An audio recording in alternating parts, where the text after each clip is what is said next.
So, sorry for the Dutch. They're always late.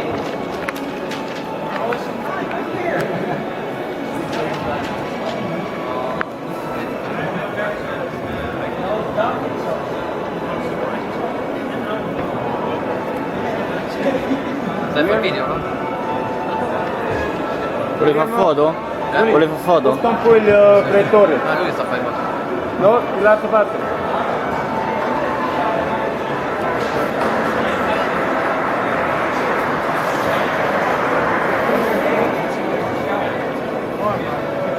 Okay.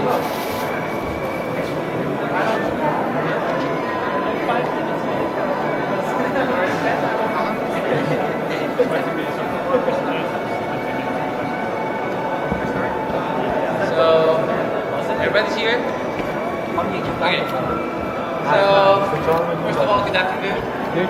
I am Giuliano Giuliani. I'm a PhD student from Sapienza University of Rome. And today, I've been asked to talk a little bit about our team, the SPQR, Standard Platforming Team. And what I'll do, I'll just try to briefly cover the main development that we've done so far, since the beginning of this academic year till now. And later, I'll talk briefly about the future work that we'll do. So, brief history. As already said, our team comes from the Department of Computer Control Management Engineer, Antonio Roberto at Sapienza, University of Rome. And this is basically a short list of what we've done in the past. So we started back in 1998 with the Middle-Sized League, and we are still here 15 years later. So what we did this year. So as you could have seen from the game, we switched to the Human framework. And actually, we are using the walking, the vision, and the localization engines. We took this decision because we wanted to focus our research, our development, and our efforts to the research. So we want to do challenging stuff. We want to do research. We want to do new stuff. So we're kind of tired of fighting with the lower level of the code, and this is why we switched. So having switched, we focused our effort in developing coordination strategies for our team, distributed perception techniques, high-level behavior strategies, and ground truth system. So this presentation will cover basically all these points. So let's start with the coordination strategies. So we had this Be Human framework, and we had to coordinate our team. The first thing we've done has been going through the whole literature of coordination. Some kind of philosophy that we had this year that we've decided to have is simplicity. So we wanted something simple, efficient, robust, that was going to be our baseline in order to have a working code, in order to start developing and research in the future. So this year, we spent this year trying to have a ground base in order to develop in the future. So out of this whole literature, we found this example of coordination that was given by the Azura robot team, which was a team that was composed by 4 different robots, different in hardware and software. And the algorithm that they actually used was successfully to coordinate these different kind of robots. So why did we choose this algorithm for our team? So first of all, as I said, it's really robust. So I'll talk a little bit about it later in the presentation, but it's robust. It's robust because it's decentralized. Decentralized saves us a lot of problems from the communication point of view. So this is one merit of this algorithm. Moreover, it's simple in general, and you'll see want to do research, it's really important that it can be generalized to other domains. Moreover, it has a low computational cost and communication overhead, and this is great for the, let's say, not so good processor that are on the mouse, and for the limitation that the RoboCup committee has set for the bandwidth during the game. And finally, it's applicable to heterogeneous robots by basically using different utility function per robot, and I'll explain it in a little bit. So let's see how it works. So basically, each robot computes a utility function. So this utility vector contains a utility value for each role possible on the game. So for example, every robot then will receive the messages from the other robots and will populate this matrix. So every robot will have this matrix that is composed by the messages that it has received from the other robots. So let's assume that I'm robot 1 and I've computed my coordination utility function, utility vector, which is 89, 11, and 66. And I received these two messages from robot 2 and robot 3, and I can know that that these messages are coming from this one from their IP. So looking at this matrix, I can take some decision.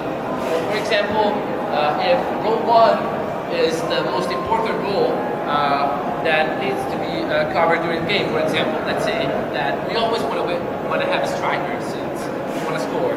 So let's assume that role 1 is our striker. So I'll assign that role to the robot that maximizes that particular role. So for example, in this case, robot 1 will be my striker. Okay. So this is basically the simple algorithm that was used by the Azure robot team. How did we modify it? So basically, we've added robot perceptions to the matrix.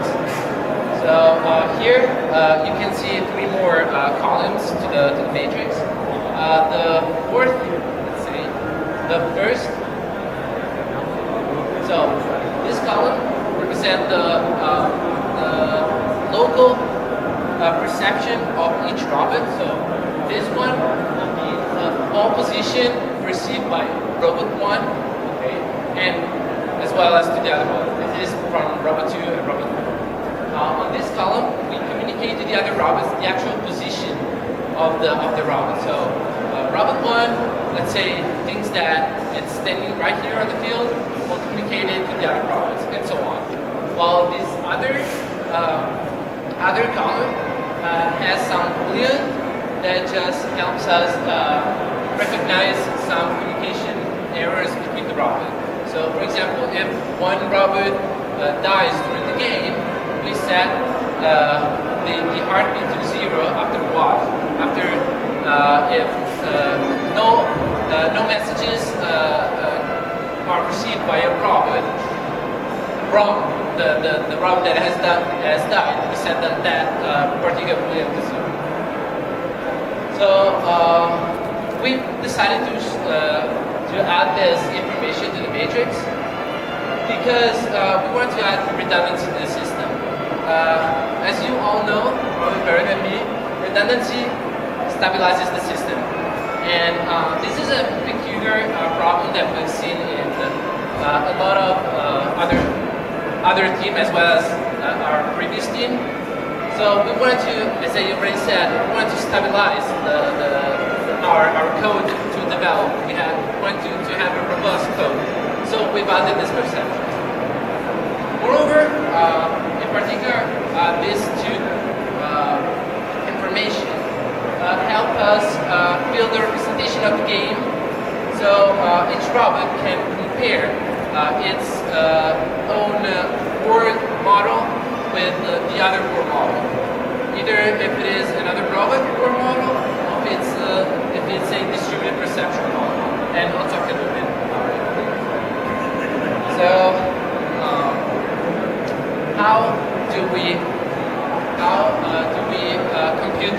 values. So we basically have 5 roles that we want to assign during the game. The goalie should not participate into the coordination since the goalie is always the same one. For the striker, we have this simple utility function that has this term that it's basically a distance, the maximum distance of the field minus the distance of the robber to the ball over the maximum distance. This is a really simple function that just returns the highest value to the robber that is closest to the ball. And then here we've added a factor that it's the absolute value of theta of the robot over pi, because we saw that the robots are taking a while in order to align to the opponent goal. And then we have K1 and K2 that are just some normalization constants, and 100 because every utility value is between 0 and 100. Okay, this is for the striker. The defenders for the goalie, we have this function that this is a function that is basically the same one as this one, but with the difference that we have the distance to a certain position on the field, which is the actual zone in which we want a certain role to be played. So, for example, if we want a player, let's say a defender, to stand right here where I am, so we compute the distance from this point. Okay? So these are the actual utility functions that we're doing. As I already said, we want to stabilize the system. So the most simple way, and it's pretty effective, is the hysteresis technique. So we compute every 200 milliseconds a new robot roll, and we just check if the new roll is equal to the old one. If it's not, we reset the counter. If it is, we increment the certain counter. So then we check if the counter is greater than a certain threshold. If it is, we assign a new roll. If it's not, we go back and we complete the new roll. So this is what we've done so far for the coordination. We've also worked, as I said, we've added two columns in the matrix that contain information about perception of the robot.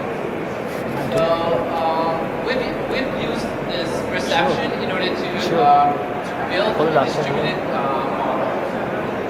And we actually have a common representation of the ball between the robot. So even if a robot does not directly see a ball, but another robot sees a ball, well, that robot, the robot that is not seeing the ball, still knows where the ball is. So if we have, let's say, a defender here that sees the ball on the other half of the field, and the striker is giving its back to the ball, it can turn to the ball. It knows where the ball is. So it's helpful. Moreover, this sharing information helps us to build the representation of the player's distribution of the field, and this helps us develop a strategic positioning of the field. And I'll talk a little bit about it later. Moreover, with this distributed perception, we implemented an error checking algorithm. We're actually checking if a robot is correctly localized by looking at the ball position, the ball where the ball is percepted by each robot on the field. So let's assume that I'm robot 1, and I say that the ball is here, but 2 other robots are telling me that the ball is on the other way. So I can say statistically that I'm wrong, because we assume that for the most of the time, the majority of the player will be correct. And finally, we're going to use this, but we haven't done this yet.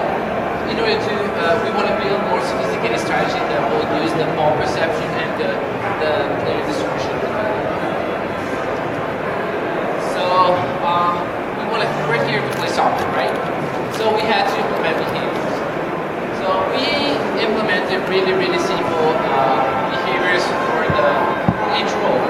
And basically, the striker is just a robot that approaches the ball, applies for the goal, and kicks the ball. Actually, in the ball carrying, we've implemented that before the presentation. So this should have like a ball carrying, but that's pretty simple too. Then for the goalie, we just have a robot that sits in the center of the area and dives if it's needed. And then we have the defenders who are in the jockey position that they just position in a certain zone and they just look around. And they give good information to the striker in order to be more effective. I'll talk a little bit about the jolly position because not every team has this rule. I'll talk a little bit.